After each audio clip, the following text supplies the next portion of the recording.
Hello, everyone, and welcome to Historia Canadiana. My name is Patrick, and with me is our official Irishman, or at least 1/16th Irishman of the show, Mackenzie. Hey, howdy, what's going on? I'm doing just fine, and you? I'm doing okay. Yeah? Doing good. Yeah, all right. Just living my best life. I was half expecting you to just go and lean in on an Irish accent for the intro.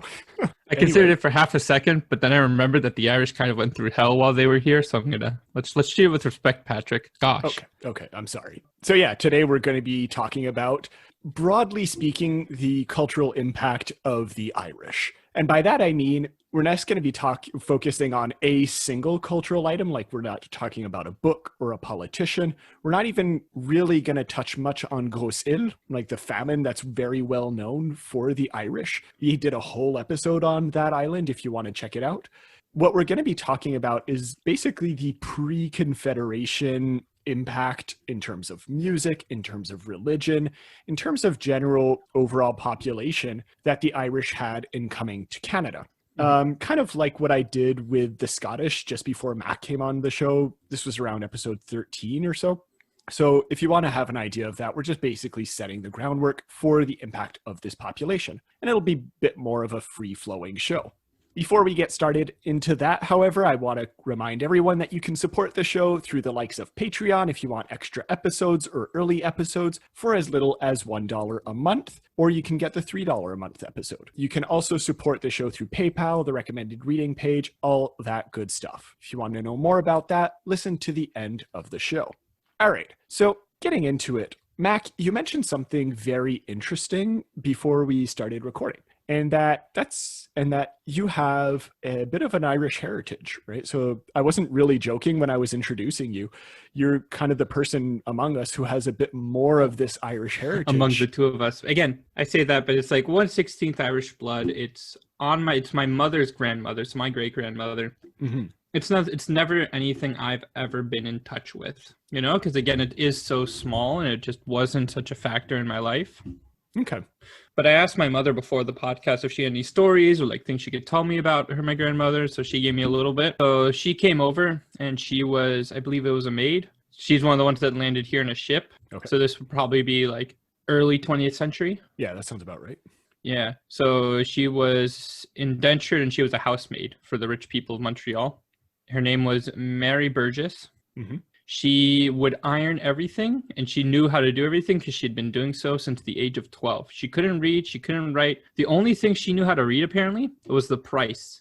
Oh. She would know how to read prices, so that way she could know if the butcher was fucking her over on the meat selection. Wow, okay, interesting. That makes perfect sense, actually. Honestly, yeah. If you need to learn, like, if you can only choose certain things, you're going to need to learn how to read. You're not going to pick Shakespeare. No. If you had asked me to guess, it would have been probably either the Bible, like selections of Psalms or whatever, or something really practical like weights or prices. Yeah, that's interesting. Yeah, that's a kind of an interesting way to begin, right? Because today we're going to be talking about essentially two periods of Irish migration, pre-1815 and post-1815, because that's kind of pre-1815 and post-1815 kind of have two distinct ways in which the Irish migrated. In no small part due to the fact that before and after that, Irish was respectively not part of the United Kingdom and then a part of the United Kingdom, right? So it kind of changes the dynamic as to how you travel to one place or another and why you do so. The basic idea, however, of both migrations are essentially the same. It's mostly work-related, much like your grandmother would have mentioned, and it's mostly for reasons of living and survival and living conditions. Right? So we're going to be talking a bit today about some of the ways in which that permeates in cultural items like folktales, like music. But I want to keep something really important in mind throughout this whole discussion, which I think will be pretty easy to do. And that is this question of the Irish as simultaneously a very separated community and a perceivedly unified one. And what I mean by that is that when we talk about the Irish, both at home in Ireland and here in Canada, we have a tendency to look at it in two ways. On the one hand, we have a tendency to look at them as staunchly separated between Irish Catholics, or Green Irish, and Irish Protestants, or Orange Irish. Mm-hmm. But we also get this really interesting image of the Irish through semiotics, through the general rhetoric around them, as being this one unified people of which there are many stereotypes and of which there are many perceptions. So many. Yeah, I mean, like any group that we kind of you could say this about any group anywhere, really. There's always going to be like this general perceived notion and then the reality or the truth. Even for, say, French Canadians, there's Quebecois, and as we covered last week, there's also Acadians, and I'm sure there's other groups of French Canadians you could search for. Absolutely. Even within the Quebecois, you could probably divide them based on a séparation, oui or non. Yes, absolutely. Much more I mean, yeah, actually, that's not too dissimilar to the way in which you could separate the Catholics and Protestants, right? Or in terms of the Irish, because they're often separated, for example, along pro and anti-British lines, right? Loyal and disloyal to the British Empire. However, one of the things that I want to keep in mind throughout this is that these distinctions, or lack thereof, are much more fluid than we tend to give them credit for. Right. Or much more complex, rather, I think would be a better word to describe it. Right. So just going into this, what's your perception of the general impact of the Irish in Canada? What's your immediate knowledge of the Irish in Canada as a group, as... Well, for imagery, the first thing that pops into mind is the flag for the city of Montreal. Mm-hmm. So for those who don't know, the flag is essentially white background, red cross on top, and then in each of the 4 sections is a different flower. I can't remember the other ones. It's a fleur de lis for France. Yep. I don't know this. I can't remember which specific one it is for English and Scottish. I think it's a rose for England. Yes, it is. I don't know for Scotland. It's like a thistle or something. Yep, absolutely. And then there's a last corner is a 3-leaf clover for the Irish, sort of representing the 4 base cultures that made up the city at the time. Yep. Conveniently ignoring the First Nations culture that was also probably part of the whole thing, but whatever. That's another discussion. Yep, that's like the underlying theme of all of this. By the way, maybe we sometimes we won't address it because that's just the underlying theme. It's always there. Yeah. Anyway, so that's sort of the main thing I know of the Irish, and then the other part is the Irish neighborhood that what used to be really well known as the Irish neighborhood, Griffintown, in Montreal, where I live very close to. Okay. Yeah. So what do you remember as the salient? Do you know anything about Griffintown as this place, as this neighborhood, what it was, what it represented? Gosh, I feel like I do, but it's all in the back of my brain because these are all just small conversations I'll be having with my family as we either go through walks through the city or we're just sitting around and we're asking questions or just talking about whatever. And then, my parents will bring up these little known factoids. I know it's been seen a lot less just because of the gentrification that's been going on in that neighborhood. Yeah, absolutely. It's, I mean, the 2 examples you bring up are quite noteworthy, right? Because on the one hand, you have Griffintown, which for the longest time, even though it's outside of the purview of the time period we're talking about now, with up until the 1850s, that is, Griffintown was this workers' part of the city, right? It was a bit more of a poor neighborhood insofar as people with lesser means could live there, right? The cost of living was less expensive. You had a large Irish population. You had a large French Canadian population. It was a very high immigrant population in general, just because they had less resources, and so they could live there. It was a very industrial neighborhood. And the other thing you mention that's very interesting is the flag of Montreal, right? And this is indicative of the Irish impact, not only in Quebec, but on the east coast of Canada as a whole. So getting into it broadly, just a few statistics to give us an idea of what the Irish migration to Canada was like. So by the Confederation period, we estimate that the Irish formed roughly 25% of the British North American population, right? Of the British North American, English Canadian population. You also get Gaelic, and this is where it gets a bit sketchy because sometimes you can consider Gaelic as both Scots and Irish Gaelic. For the purposes of statistics, they kind of smash Gaelic all together. But Gaelic was actually the third most spoken language in Canada up until that time. Right? So British North America had an extremely high Irish population. Right? And they would mostly settle in the portside cities of Canada. And that's where Montreal comes in. That's where Quebec City comes in. That's where Halifax and especially Newfoundland comes in. Right? These are like the four main areas where the Irish would settle. Naturally speaking, in places like Newfoundland and Nova Scotia, you'll have much more of the English-speaking Irish or the Protestant Irish. And in Quebec, you'll have also some English-speaking ones, but you'll have the Catholics that'll be very, very present there for obvious reasons, right? The French Canadians are much more Catholic than anywhere else in Canada. So you get this really kind of separation right off the bat. Another thing that's important to note also is that in imagining these differences between the Protestant and Catholic Irish, in keeping with this idea that we have of the Protestant being more loyal to the British and the Catholic being a bit more resistant to them, I'll give you three kind of guesses, Mac, as to guess which one was a bit more ostracized by the quote unquote mainstream Canadian British society, right? Let me guess. It was the one that didn't agree with the British. Yeah, kind of. Except once again, that doesn't mean that there was no place for the Irish Catholics.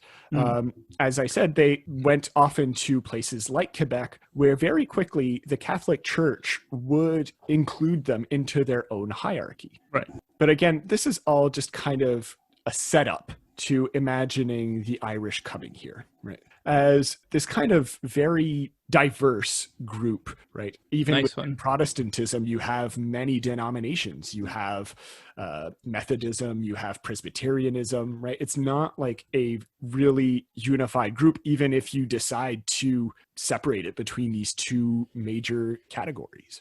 Something I want to note also is that the Irish do also move west progressively with the 19th century. You'll namely see them participate in the fur trade that goes all the way to BC. You'll see them as workers on the railroad that would eventually be built post-Confederation. However, a lot of that history not only is going to be outside of our purview for today, but it's rather interesting to note that a lot of it would fail to be mentioned basically by the powers that be, right? Much like the Chinese, right? For reasons that I think open us up to a wider conversation about the Irish. And that is that the Irish at this time, and even some of the Protestant Irish, were not considered to be particularly masculine or white enough. And I choose these words very selectively, right? Because within the bounds of the British Empire, you had these ideas of masculinity and Europeanness that were very, very specific. And the Irish didn't fit this. There was a lot of discrimination against them. And that's one of the reasons why they were kind of discriminated against, not only in Eastern Canada, but as they moved west. And it makes it so a lot of their history is tainted by prejudice and erasure. Yay, thanks, Canada. I mean, you saw this everywhere. Oh, yeah. You saw this in the States a lot. You saw this in other parts of Europe as well, because the Irish were, I mean, the Irish populations, or at least the poor Irish populations, were massive in numbers, right? Especially the Irish Catholics. They were subjected to a lot of policies back home in Ireland that were imposed by the British Empire that made it so they got the short end of the stick. And so suddenly you had this influx of migrants a bit across the world that look poor, that are looking for work, that are hungry, they're dingy, and they're Catholic, which is horrifying for a lot of people from Protestant countries. So you immediately get this kind of reticence to accept them within society, even though they're Christian and white, but they're not considered quite white or quite Christian. It's that damnable thing that even when people are still all the same, people will still find a way to make themselves better above being more white. Oh yeah, it's this is getting a bit into like post-colonial theory and stuff like that, but it's what a lot of theorists from that branch of academia call basically like a double consciousness of empire and colonialism, where you're simultaneously someone who wants to move out from under this prejudice, but also actively have to be aware that in order to move out from it, you have to act exactly like the colonizer wants you to. And you can never quite achieve that. Right. Because by definition, you cannot, or else then there wouldn't be a distinction between the colonizer and the colonized. Now, obviously, a lot of these theorists use it not explicitly in the purposes of the Irish, but I think it works well in this case right here. I don't know. Did you have anything else to add in like this contextualizing of the Irish? Any contextualization you give is going to sound very general in that it relates to a lot of other groups of contextualization. Yeah. They were persecuted, they were harmed, they were attacked while they traveled, and any history of that has since been erased. These are things, they're another group that you have to actively look for the history of. Absolutely. Especially when the consideration of the modern day Irishman or Irish person is either as the Irish gang or as some form of like, oh, happy drunk, St. Paddy's Day. It's kind of interesting to me, and we can get into this question after at the end of the show, but it's kind of interesting for me that the Irish, you say like erased and stuff like that. It's kind of fascinating to me that, you know, as we mentioned, they were such a large part of Canada, like just in terms of sheer numbers, right? And as we'll see, they had a huge cultural impact. And yet until recently, there was very little conversation about them as a people outside of those very derogatory ways, mostly because of perceptions like this, right? You had these sectarian ideals, you had these prejudices against them, and also because eventually they would assimilate quite well into like mainstream Canadian society. So again, you come back to this kind of duality of them as being both outsider and profoundly inside, and so you just never hear about them for a long time. Anyway, if we look at it a bit more specifically, right, finally getting into more of the cultural elements, if we start with like a pre-1815 look, so before Ireland unites with the British state, before, you know, there's these massive famines in Ireland, you get actually still quite a bit of Irish migration. There are Irish people that are known to be here all the way as far back as New France, right? It's estimated that about 5% of the population of New France was Irish. And that's mostly probably because of the Catholic connection that was being made. They would also come up with many of the loyalists after the American Revolution or during the American Revolution, as some forms of Protestants going up to Nova Scotia. And as we were mentioning, a lot of this Irish migration to Canada was often in terms of economics or working, right? And they would often end up in places like Newfoundland. Right? There are fishing posts as far back as the early 18th century in Newfoundland that attracted quite a significant number of Irish migrants, right, who merged into these small communities that eventually grew into towns. So that meant that by the late 18th century, you had pockets of Irish in Cape Breton, in New Brunswick, in Nova Scotia, that actually had their own distinct communities within British North America, or almost British North America. So I guess my first question to you, Mac, would be just imagining this right now. How do you think the fact that Ireland had not yet merged with Great Britain yet, they would only merge in 1801 with the Act of Union, how do you think that would affect their willingness to come to Canada, if at all, right? Do you think that there would be a change in relationship? I think there's another event that would be taken in consideration. And before they merged with England, I think they would want to more when it's New France as a colony. But then after merging and then after conversion of the colony from New France into the Upper and Lower Canada, or as how it is, that would then it would be also be like more wanting to go over. But that sweet spot, that little period of it, they're part of England, but it's still New France. I don't know if they would necessarily be able to or be welcome to go into this French colony and migrate. Yeah, absolutely. That's definitely like something that you would see. I think also it's important to note the way I see it I think a lot of the Irish that were come here before being a part of the British Empire, because, as you say, there would be such uncertainty or less of a certainty as to how you could properly integrate. I think a lot of the Irish that would come here were in terms of either indentured servitude, as you were mentioning, where they had to come here, or in positions of power, right? And that's where you get a lot more of the Irish Protestants. And you'll see, for example, you'll see examples of that. For example, Guy Carleton, one of our early governor generals for the province of Quebec, was Irish. Or Robert Baldwin's father, William, I think William Warren Baldwin was his name, was also Irish. So you had these people in relative positions of power or status that were able to work within the British system. And I think that's where you'll get the distinction. You didn't yet have these massive waves of people as you would after the Union when they were looking for opportunities elsewhere outside of Ireland. And it was cheaper to come to Canada than, for example, a place like the US, because it was less expensive to come to Canada because it was inter-empire. Canada. Woo woo. Yeah, like woo, one positive things. Small victories. Yeah, exactly.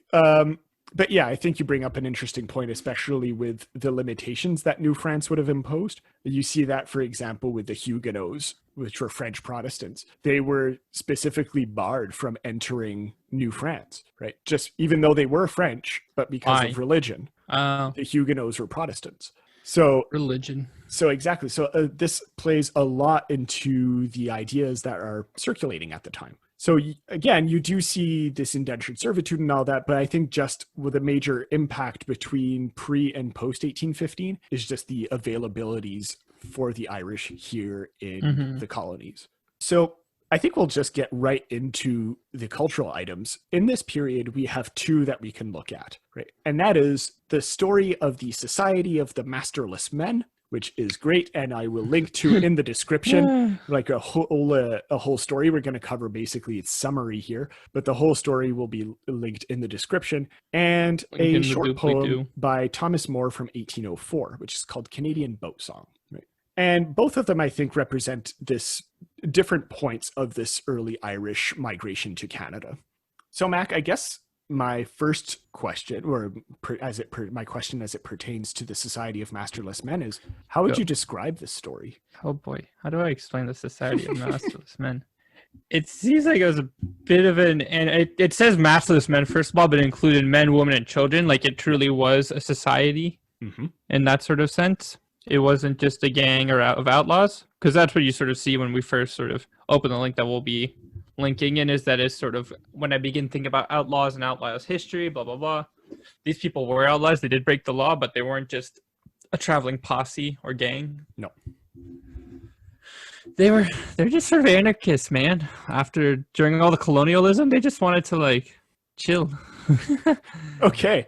Yeah. So pretty much, so the Society of Masterless Men is at best, I think, a fable. For a while, it was thought that it was maybe based on true events. And some of the ideas in it can definitely ring true in terms of the effects of colonialism, or like the actual society that was being set up in the colonies, right? The actual events that they're talking about, right? This settling, the society that's being set up by the British, all that is based in reality, but the masterless men themselves is a fable. And it's set roughly in the mid 18th century in Newfoundland, one of the hubs of Irish immigration. And the story often focuses on a man called Peter Caravan, I think his name was. Yeah. So Peter Caravan basically arrives in Newfoundland as someone who was indentured to the Royal Navy, and basically decides, man, this sucks. I don't want to do this. This is hard work. I'm never going to work my way out of my servitude. Yeah. And he takes a bunch of his cohorts, a lot of them are Irish, and they basically desert their tasks as indentured servants. And they live on the south coast of St. John's, in the woods, in caves, in forests. Wherever they can. Yeah, exactly. Wherever they can be free men. Exactly. And as Max said, this is basically an early attempt, at least according to the fable, an early attempt to establish an anarchist society in Newfoundland, right? They lived free from labor. They subsisted on food that the wilderness offered. They sometimes traded with some of the fishermen that weren't British and antagonistic towards them. And they eluded the British authorities, right? That's basically what the story says. And they lived basically happily ever after. Some of them would be caught, I think, according to some of the myths, like 3 or 4 of them would be caught and hanged, but the rest just basically lived their lives until they died out. Yep. Again, not a hugely successful affair, but literally they weren't trying to start a movement, really. They just wanted to get away. Yeah, exactly. But I guess one of a good way to start this is, why do you think that this would have been one of the earlier stories to appear in terms of the Irish in Canada? Why this type of story? Why a fable about anarchism of all things? Because it propagates the stereotypes and myths of the Irish. Interesting. Okay, how so? It's just that idea, because it's going to be touching on other parts of Irish history a bit, but there's that idea of the history of the Irish as the anarchists, going back to what happened in Northern Ireland and Ireland. There's a reason why there's a drink called Irish car bombs. Like, there's these ideas and stereotypes that persist. And so this story kind of feeds into that a bit, the idea that there was the Irish people that didn't want to work. They just, because if you could take this story and you can frame it in a very different light of these Irishmen that came over thinking they would have an easy ride, didn't want to work, and then decided to run away and make a gang as it is. Yeah, absolutely. That's very interesting, because the framing, the way, or at least in the story that we took for this episode, the person who's telling it, right, is writing for an anarchist magazine, right? It's been it's a story that's been readopted by legitimate anarchist groups, right, as this kind of call to say, hey, look, this can actually work. It's literally become a founding myth, if you will, for like anarchism in Newfoundland, in which case the very large movement, as you're all aware, in our sure, this really booming part anarchism in Newfoundland specifically. No, but you know what I mean, right? It's been like the myth has kind of surpassed the need for reality in this case, and it represents more than we actually need it to be. And it's interesting to me that you took the kind of opposite framing of it, whereas this person who's writing under a pseudonym, so I can't really credit them beyond the name Seaweed, but they're taking this much more pro stance. Yeah, no, but I'm saying, because this story, to survive long enough to get to the anarchist communities, this sort of myth and fable, it would have had to have been passed down a different way. Yeah. So if this myth/fable gets passed down, it is, of course, a call for anarchy and all that, but it's also a bit of it can be used easily propaganda either way. Absolutely. And I have to think back in the time of pre-1815, where the more literate people who would have been telling the stories would have been the people in control, would have been like, hey, look at these shoddy anarchy guys. Yeah, but shoddy anarchy guys, but also, why make them so successful, though? Like, why make them so successful as part of the... You can reframe them as not successful, though, because they did die out. They just died out. That's true. Their movement amounted to nothing, even though they weren't. Doesn't seem like they were actually trying to start a movement. They were just trying to chill. Yeah, they were just trying to not be part of that movement. Yeah, or you can easily say it as, oh, they're stuck living out in the wilderness now as wanted men, criminals. I mean, as we've seen in the past couple of years, it's real easy to turn truth into lies. Absolutely, yeah. And lies into truth. I also really find it interesting that in that similar way, while you can definitely frame it as like this pro-British thing of, as you're saying, it can be kind of propagandistic. Right? It also raises another idea that you see a lot associated with the Irish, although positively, right, is it questions the legitimacy of political authority. Right. Especially in the context of the New World, I find this story fascinating. Oh, for sure. This is some like very early prototypical Wild West type scenarios going on. Yes, exactly. And you get it at a moment when Britain is really not that powerful in North America, or anywhere for that matter. Their empire is really just on the edge of starting. And you're already getting these stories that just fly straight in the face of political authority. And it's so, to me, this is much more indicative of the kind of shoddy basis on which empires formed in North America by the British, and the French for that matter, than anything else so far. Oh, right? yeah. I really think this is interesting. I do think it's a story that can be used and told in many different ways, because it is so almost vague in its telling, if we can say that. Yeah. We can really sort of use this as like pro-British, anti-British, pro-colonialism, anti-colonialism. What these people sort of did and what they accomplished is something that's sort of mythologized, and deservedly so. Yeah, it's a great story. And just that name, the Society of Masterless Men, it's just such a, like, that is a solid name for your group. And by the way, it has become an actual group. There's not a group, like a music group. It's been used in folk music, in Irish folk music for a while now. God, I love Irish folk music. Oh yeah, we're going to talk about it later. I can't wait. Just in types of, it's the idea of the new world is lived to its fruition with the Society of Masterless Men. The whole idea of free from religious persecution, that whole sort of fantasy idea that people had when they went to the new world, is lived on in the Society of Masterless Men in its most like clear-cut form. Oh yeah, it's the most on-the-nose example of the natural right to freedom. Especially since it's Irish people doing it. Yes, exactly. So I can totally get why, even if you take either stance, right, it would be latched onto by so many people, even within like the divisions of the Irish community, as indicative of what you can do in North America. Yeah, absolutely. That's kind of one of the reasons why I wanted to start with this story as a kind of entryway into the cultural imaginings of the Irish. I just love that name. It's really like just to deep dive into the name for a second. The fact like Masterless Men, already some good alliteration going on there, but society already denoting that is some sort of community group without any sort of leader or sort of hierarchical and structured system really speaks out against what was happening at the time in the colonies. There's a very set hierarchy of power. You know, you had the landed lords, and then you had the merchant class, and then you had the people who were just trying to find a better life. Honestly, I feel like the Society of Masterless Men was the movement that tried to start, say, today. And it was a group of people that are saying, let's go bugger off and live in the north or something, try and find our way to live on our own. Like, it could get some traction. I would think so too, yeah. As long as they need to change their name, Society of Masterless People. Absolutely.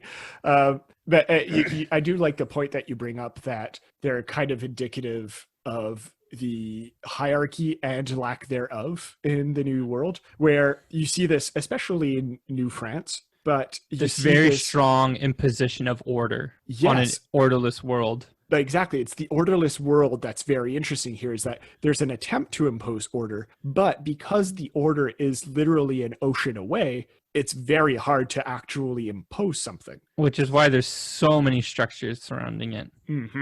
Absolutely. You got governor generals, or before that, what was the old New France system? It was the intendant, the bishop, and the governor. Yeah, it was the big, wasn't it? The big three: bishop, intendant, and then lieutenant governor. Yeah. And then they had their own structures and systems, which has its own structures and systems, and it's on and on. And just have a queen or a king or whatever, man. All power to one person. That's what I say. Okay. Yep. You heard it here first. That person is me. The official Historia Canadiana stance for this episode is loyalism. Anyway. Loyalism to the lizard people. That's our alliteration for today. That's going to be our next t-shirt, loyalism to the lizard people. Loving loyalty to lizard lords. Languishing lavaciously. Is that going to be our new thing now? It's just going to be alliterative titles for just these weird people? Yes. Okay, cool. Always. Okay. Weird people. The last one was poets. Poets are just weird people. I mean, I would call Longfellow a weird person. Yeah. Anyway, moving on a few decades, right? So where we were talking about the 1750s, the beginning of British Empire in Canada, you get a second example in 1804 by an Irish poet named Thomas More, who was visiting Canada. and going down the St. Lawrence with a couple of Canadiens or voyageurs, right? So basically French Canadian travelers or boatsmen across the St. Lawrence. And inspired by not only their local songs, but by what he sees around him, writes what would essentially become the quintessential folk poem and would actually be taught in schools for some time as this kind of folksy tune. And it's called very simply A Canadian Boat Song. Right. Now, I'll link it again in the description because there's more than one Canadian boat song in Canadian letters. I'm sorry. That's such a Canadian fact. There's more than one Canadian boat song. Right. But there's the one about the flying canoe, too. But there's one, right, about that was written like 30 years after this one that we're talking about here. Stole the goddamn name because they couldn't think of something more original than A Canadian Boat Song. Unfortunately, we don't know who wrote the second one. They didn't even have the guts to ascribe their name to their plagiarism. Boo! What a fucking coward.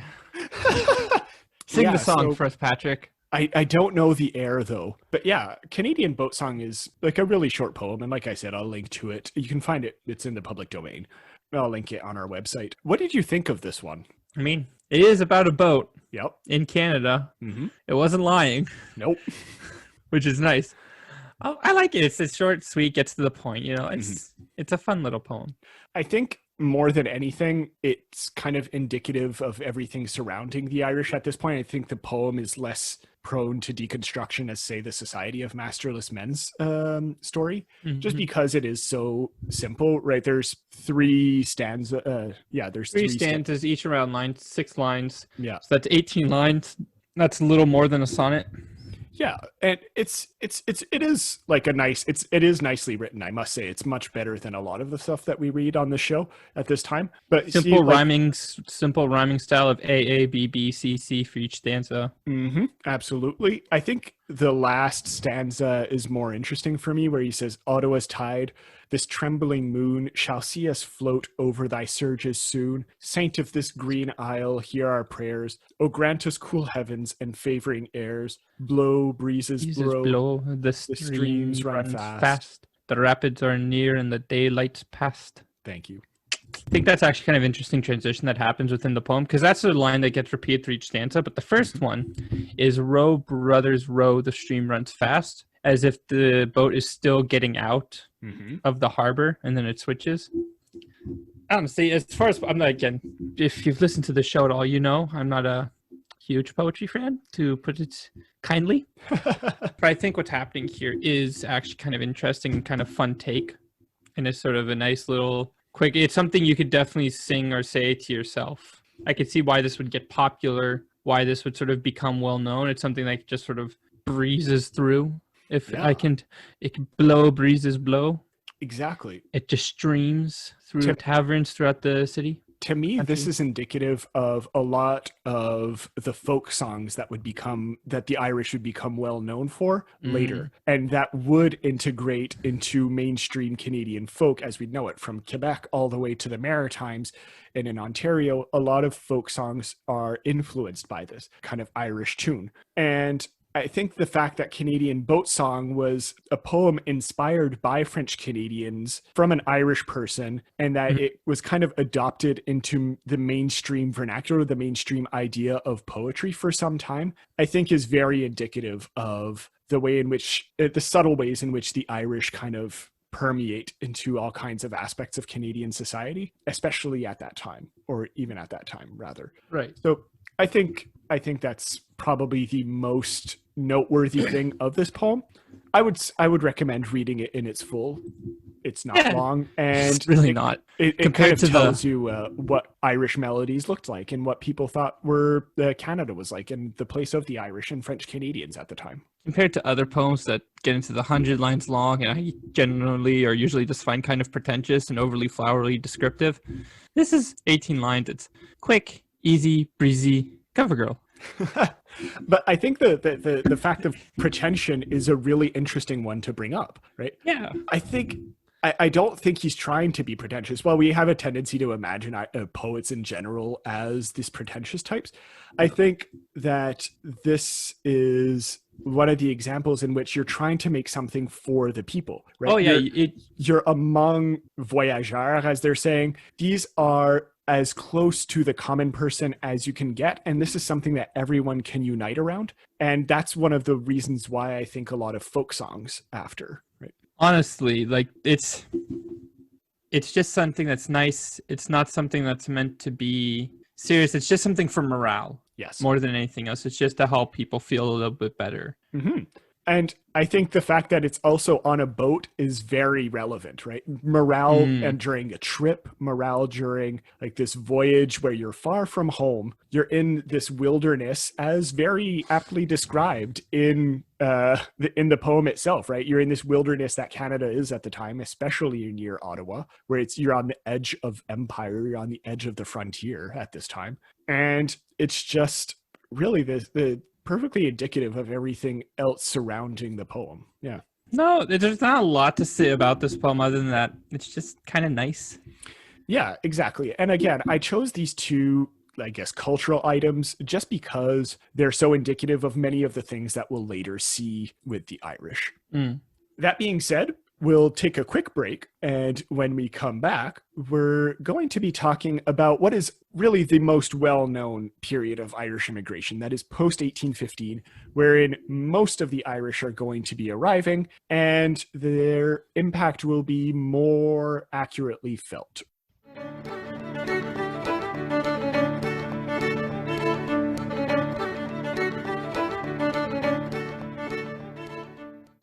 And we're back. So, in thinking about post 1815, I think we should establish a few ideas, right? What makes it completely distinct from the previous waves of Irish? So, we're talking here not only much higher numbers of Irish immigrants, in part because of the pressures that indeed the Industrial Revolution put on the still very agrarian Ireland, and in part because of the pressures that Great Britain was putting on them because of the now different responsibilities and perceptions that they have as part of the United Kingdom. So we're estimating here that between 1815 and 1864, there was an average Irish immigration of about 20,000 Irish per year, right? That's a massive amount of people coming in pre-Confederation Canada, right? And that leads to exactly what we were saying, right? That Gaelic was extremely spoken in British North America and Eastern Canada. The Irish were about 25% of the population. And in total, we estimate that about 600,000 Irish people will arrive in Canada between 1825 and 1864. And as we mentioned at the top of the episode, a lot of this migration, right, will come during the famine, especially during the Black 47 year, where a lot of the Irish will come. But there's a lot who do come outside the famine years. And, as we said, we already talked about the Cecil and the famished Irish. But this idea that they're coming in droves is kind of underlying a lot of this discussion. One of the things that I think is important to keep in mind during this second half of the episode is that because there are such larger numbers of Irish that are coming, right, it's much less eclectic, it's much less spread out than in the first waves. The divides between Irish communities are going to be inherently much more noticeable because suddenly you have hundreds of thousands or tens of thousands of Irish in urban centers, right? So you suddenly have, for example, Catholics and Protestants in close proximity to one another in a same space, whereas before the Catholics were mostly still in their farms in Ireland and the Protestants were still mostly in the cities, right? There was still a division, both physical and social, between the two. And that's a kind of division that got smaller and smaller as they got to Canada. Stick all the little groups with tensions between them into the same place to talk it out. I mean, to be fair, eventually they kind of did. Eventually, but you'd have to go through a few riots first, which we'll get into. A couple of riots, a couple of car bombs also. For this second part, I think we are going to mostly cover music, religion, and politics. Right? And you might be thinking, hey, but St. Paddy's Day is in there. Yes, and we're going to cover it in religion because it is intrinsically tied to how the Irish perceive religion at that time. And how the Irish are perceived in relation to religion. Absolutely. So we're going to cover it under that section. So I guess already kind of going off of what we were saying for the Canadian boat song, right? Thomas More's short poem, we can start talking about folk music, right? Yes. Which in the Irish tradition is often considered as this come all ye style, right? Which sometimes actually the songs do start off with that. And it kind of kicks off exactly what we were saying is they're very simple songs. They're songs that are made with instruments like the fiddle. They're very portable instruments. The uli and pipes are used. These very small instruments that can be transported across the ocean with relative ease, right?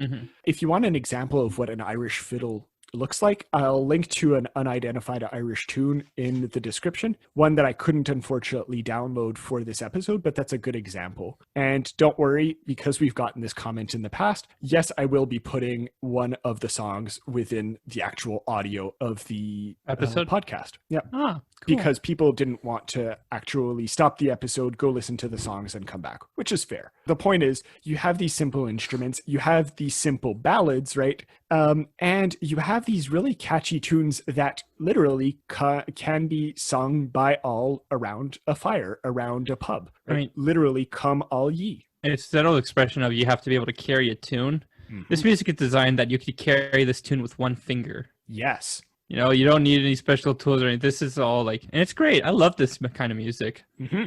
Absolutely. So the example that we took for this episode is a song, in this case interpreted by Great Big Sea, called I's the By That Builds the Boat, which I will include right here.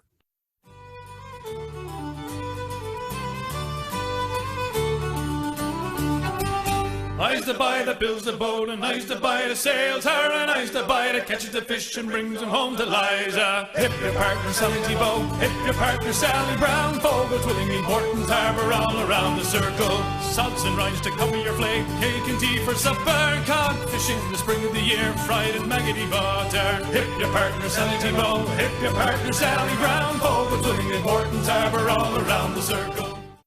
I's the By That Builds the Boat is, I think, perfectly encapsulates what we're talking about here. It's written a lot with just this choral of, in this case, men. It's 4-line stanzas, 7 stresses each. It's very easy to remember, and you get these choruses that are absolutely catchy, right? And most importantly, and I think for me, most importantly, themes that everyone can relate to. Right? And I think that's integral to understanding folk music. But yeah, what's your general sense of Irish folk music, and like how do you see it? Because Irish folk music is sort of different than that idea that you can have of folk music of like Bob Dylan. Oh yeah, you know, that sort of those jaunty jiggy tunes that you get in your head of Irish folk music. If you're looking for examples, just like look up the band the Dubliners. Yeah, absolutely. And they're probably the most well known. Absolutely. It's very high energy, sort of made for lots of people. It's hard to sort of explain how a music is because when you can just listen to it. Yeah. I'll link to a bunch of them below so you can kind of get, but I think your point of differentiating between what Bob Dylan sounds like, this more bluegrass kind of folk, versus exactly this fiddle based and stomping very based. High energy, upbeat. It's meant to be like, this is stuff you really want. You can only really start dancing to if you're a good dancer or if you're drunk enough to think you're a good dancer. Yes. So if you want for like those music aficionados out there, it's often in a tempo that goes by a 6/8 beat. So you'll have something like 1 2 3 1 2 3 1 2 3 1 2 3. That'll be 6/8. So it's much higher than your standard. Dance, dance, wherever you may be. I am the Lord of the dance, said he. I'll lead you all, wherever you may be. I will lead you all in the dance, said he. That kind of speed, you know? Yeah, exactly. It's much more different than your regular pop song, which is often in 3/4 4/4. So 1 2 3 1. Based 2, around the 3, 4 1, chords. 2. the influence that the Irish had on music, and as we said, language, right? Eventually, there would even be what's known as Canadian Gaelic, for example. It's kind of interesting that today we don't really think much about Canadian folk music, right? As a thing. When we think about Canadian artists, we often think of The Weeknd, we often think of Michael Bublé and stuff like that, right? Modern pop artists, as one would expect. But when we think of traditional Canadian folk songs of the likes of Great Big Sea, as we link to the likes of Stan Rogers during the 60s. You can listen to clips of Don Messer's Sing-Along Jubilee, right, which passed on CBC during the 50s. That kind of style is profoundly influenced by the Irish. The heavy use of fiddles is like the really well-known one, but I think in terms of themes, it's kind of hard to understate the importance. And you see that all the way to the modern day, for example, even in Quebec, in French folk songs today, you'll see exactly those same kind of themes of alienation from work, this kind of cultural independence from a hegemony, whether it's Canada as a concept or Britain at the time. These ideas really permeate all the way down to the modern day. For example, if you want a good example, in Quebec folk songs, the Cowboy Fringant made a song a couple years ago called Marine Marchande, it's basically a French sea shanty. And if it was sung in English, you'd swear it was from Ireland.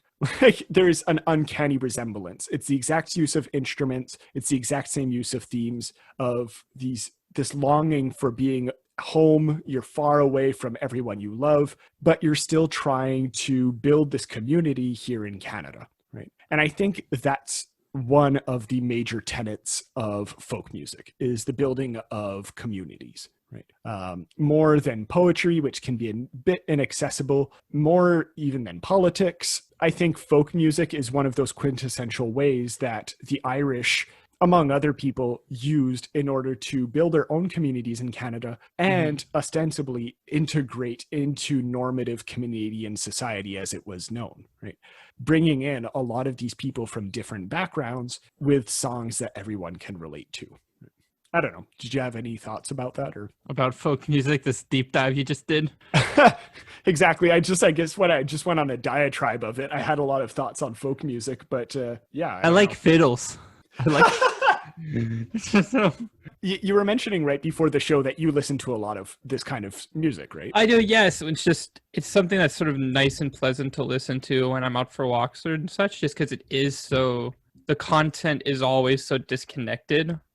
It's always a journey or an adventure, because it's still in that old-fashioned sense of telling a tale. Yes. I think that's very important to bring up, right? It's exactly what we were saying with Thomas More. He's telling a tale about something that he's telling a journey. Yeah, and it's often very simple tales or something of the such. You know, one of my favorites is Black Velvet Band, and it's a very simple tale about a man and his relationship with a girl with a Black Velvet Band. Exactly, but it's comfort. It's meant to be something comforting. You're singing this at a pub, or such and such area where people are just trying to like relax, forget about the shitty lives that they're living in the middle of the Industrial Revolution, forget the fact that they're being pressured and being judged against all the time. Just trying to have some fun, man. Do you think, I wrote this down as a question, do you think this is what pop music is trying to be in a sense? I think in a certain sense, yes, except it fails to capture the kind of power of it. I think what happens with pop music is the fact that there's a much larger industry for it now. And laws and copyright have changed so much, because it used to be any person can sort of play any song at any sort of pub, and you didn't really care about if the person was just playing like covers or whatever, you know, you didn't worry about it. And if they were making money off of it, it wasn't a big deal. No, because that wasn't the point. No. Now there's a very rooted in the monetary section where people, and it's rightly so, like you've created something, you want to get paid for what you have created. Totally get that. But it's sort of become this thing where now the sort of consideration of pop music has to be popular with the masses. It doesn't have to resonate with them, or it doesn't have to comfort them. It just has to be popular.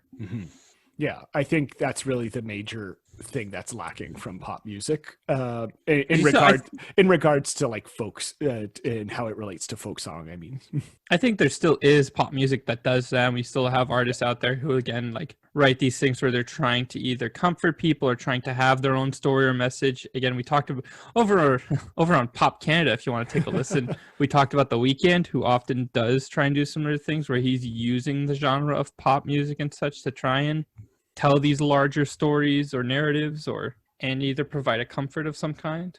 Yeah, but I think by and large, I think your point of selling something versus just feeling something or resonating with something, I think is like a major distinction that needs to be noted here. Well, because at the time when they wrote this music, they knew they couldn't sell it. There wasn't the sort of structure to sell it. So like, if I can't sell it anyway, I might as well just like have fun with it.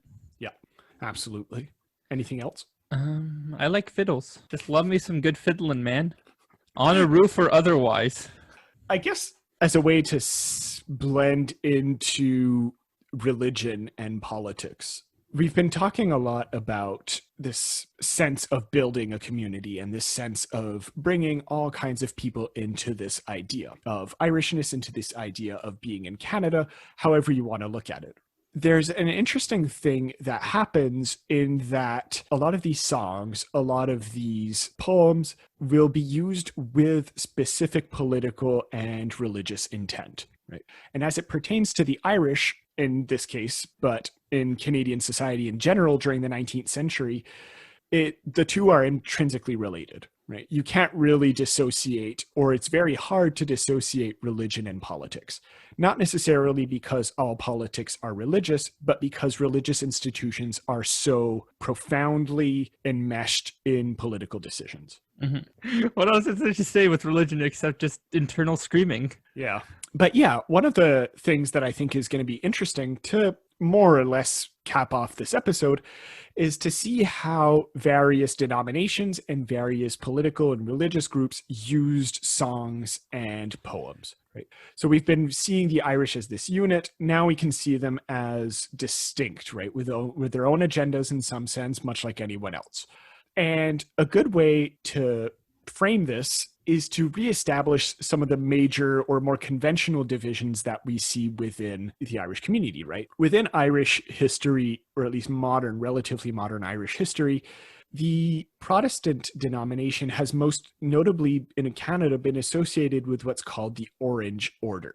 Right. The Orange Order, which is a fraternal organization, it's explicitly Protestant and virulently anti-Catholic, especially at this time, less so now. But it's a Protestant fraternity, almost a secret society. And secret societies. Oh yeah, straight up. We could almost do a whole episode just on the Orange Order because some of our prime ministers actually were part of it.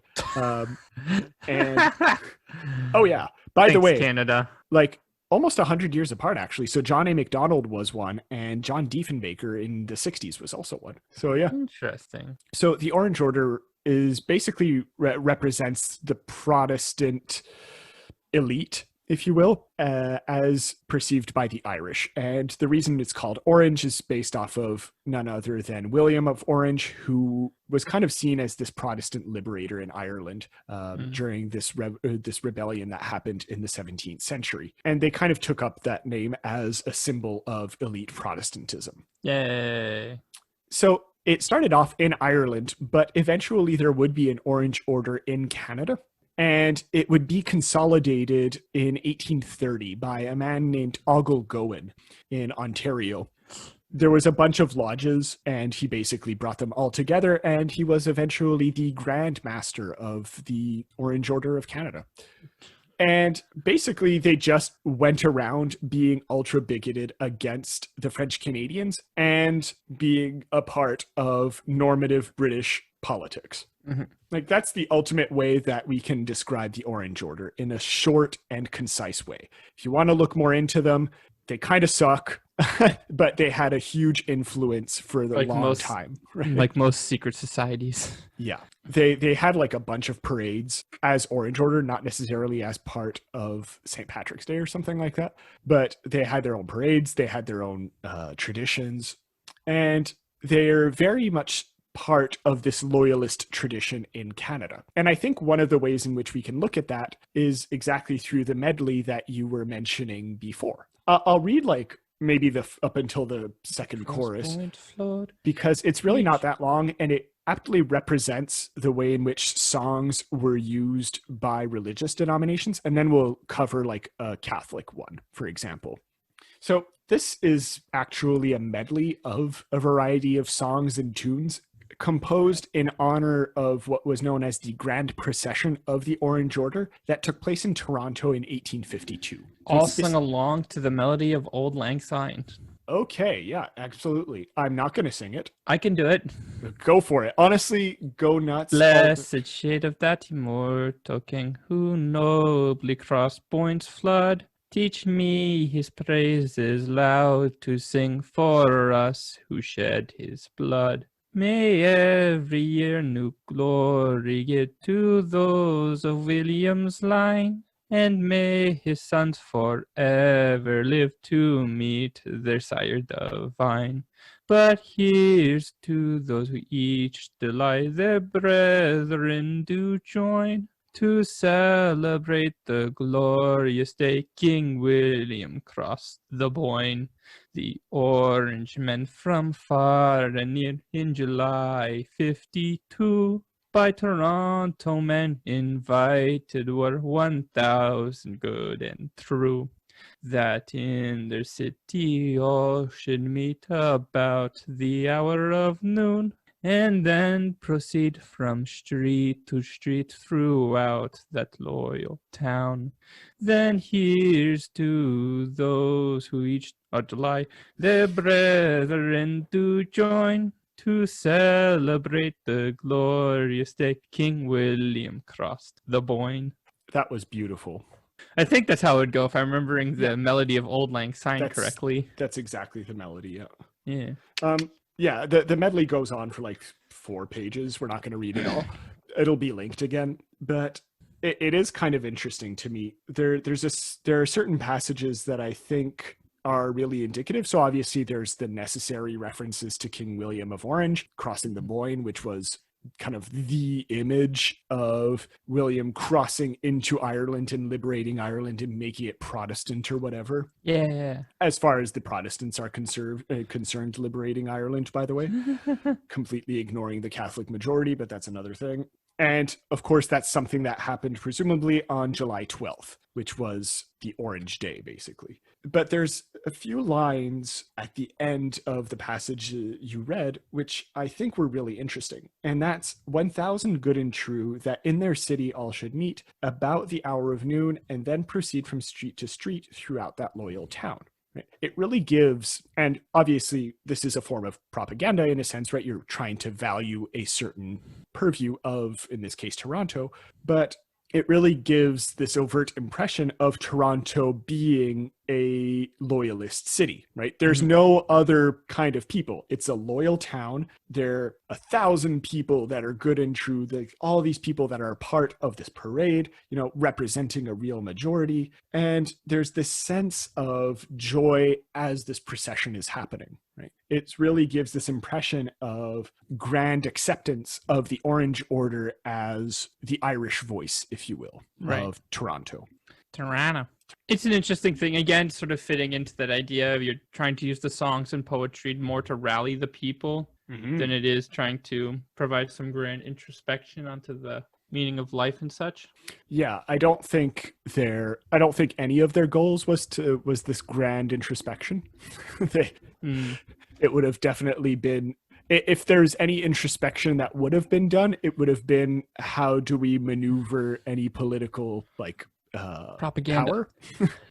Yeah, propaganda, as you say, right? So in this active support of anti-Catholicism and political conservatism, which again, they're not wrong. There were quite a few people that were members of the Orange Order at the time in Toronto, but it does give this kind of skewered version that it was a lot of people and that it was the majority of people, which wasn't necessarily the case. And it really increasingly was not necessarily the case that all of them were diehard loyalists, or that there wasn't some leeway to be had. For example, Ogle Gowan himself would be someone who kind of represents this duality. He would actually be in favor of responsible government when it became a debate within British North American Parliament, even though he was a loyalist, even though he was the founder of the Consolidated Orange Order in Canada.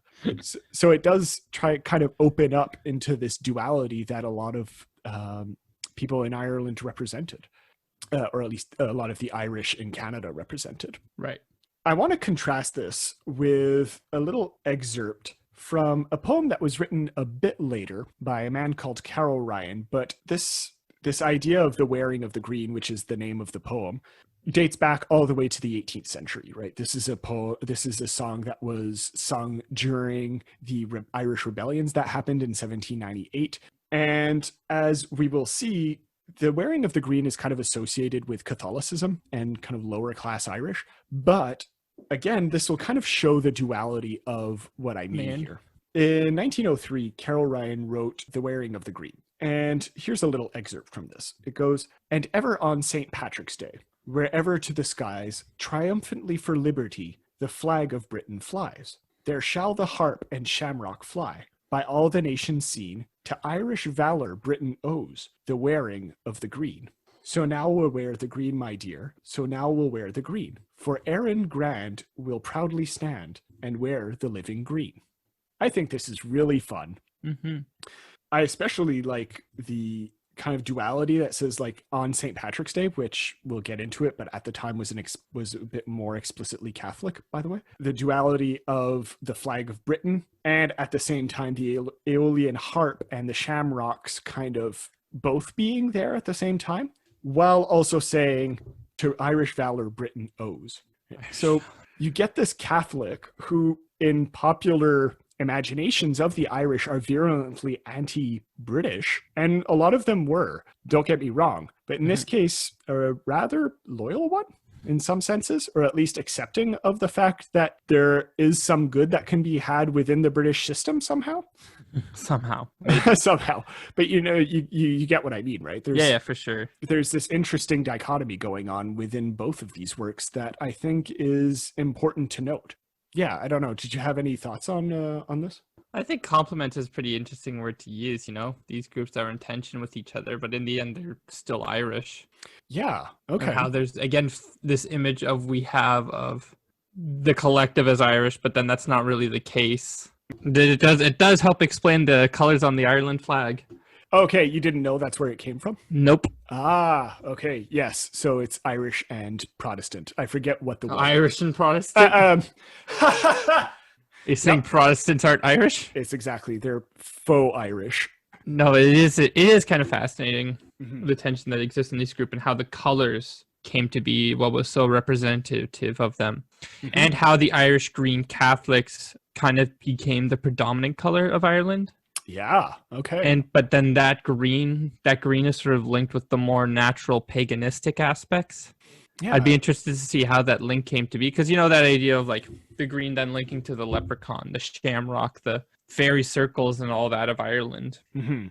Well, the Emerald Isle, as it is. Yeah, I think exactly that. It's just because the orange aspect of it was so elite. Right. And because it was so deliberately secretive, right, it was deliberately something that was a bit cut off from the general population. Yes, there were these processions, for example, as we just saw through the streets of Toronto, but it was still something. The streets of where? Of Toronto. Toronto. But you still had this kind of divide between who could actually join. Whereas even though not everyone was Catholic, right, everyone could wear the green. It was a much more common practice, if you will. And as we just mentioned, and as we'll get into, St. Patrick's Day its colors were much more explicitly green. Mm-hmm. And so you had this really massive movements that deliberately showed green. And as the decades wore on, the Orange Order itself would kind of die down, even though Protestantism was still a thing, but the Orange Order itself would kind of die down in Canada. And so it mostly left the green aspects of Ireland, even though people don't necessarily associate it with Catholicism anymore. At least that would be my idea as to why people associate the green more than anything else. Similarly, why they would associate like the shamrock and stuff like that. yeah, I guess now's as good a time as any to cap off with our last part, and that is St. Patrick's Day, right? Because as we mentioned, the Orange Order had their own processions, and we named one in 1852, but they had them pretty much every year. And sometimes they were big enough to actually cause controversy with some of the royalty, as in they had these big processions. The royalty would visit, and they would be offended if the royalty did not stop by the Orange Order procession, right? And it would completely stop certain like royal passages and force them to make a detour to see the Orange Order. Oh my God. No, like we're talking, this is huge, right? But also kind of petty. It's kind of hilarious.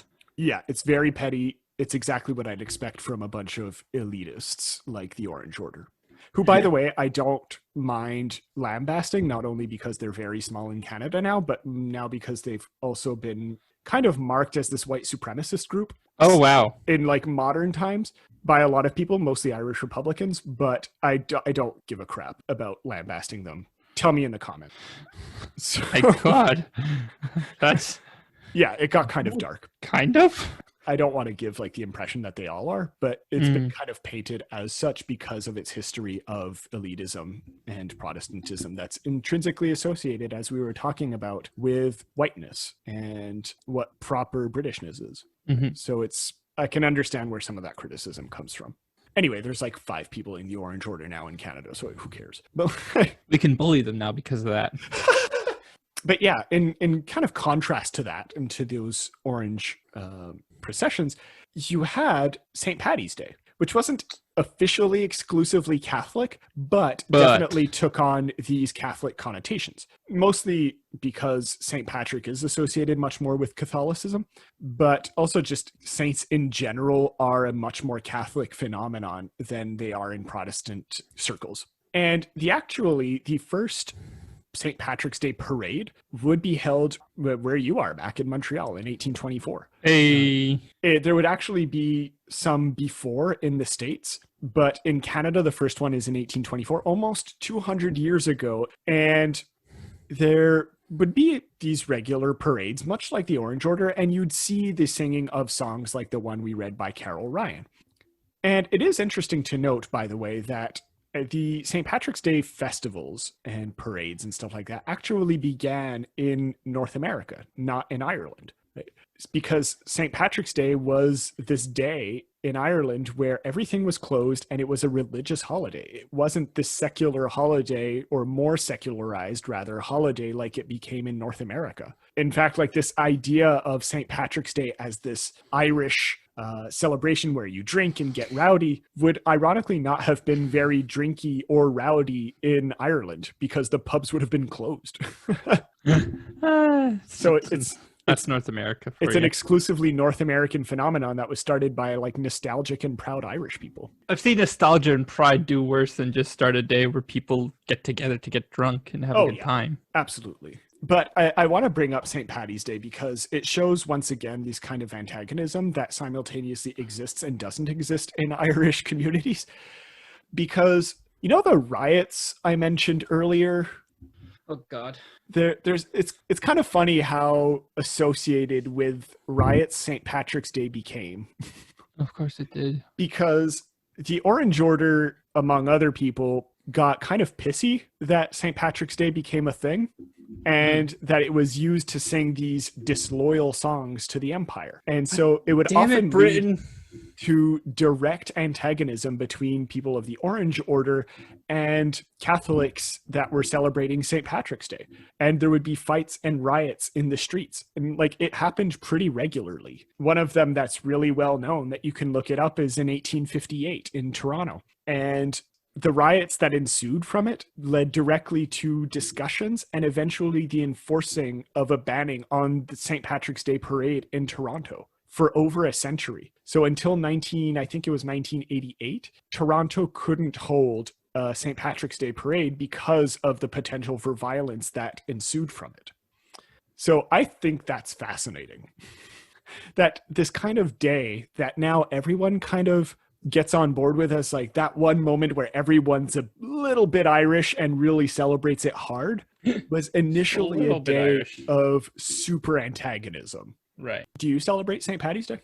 Not really. I mean, with my sister, we might like this time we just got some smoothies or Irish slushies or whatever. Yeah.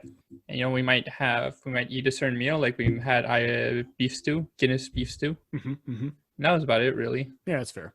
I don't know. Like, do you have any thoughts on the fact that it kind of started out as what I was just describing? It had these themes to it that were explicitly meant to or at least to enhance the bonds of the Irish Catholic community and eventually the full Irish community.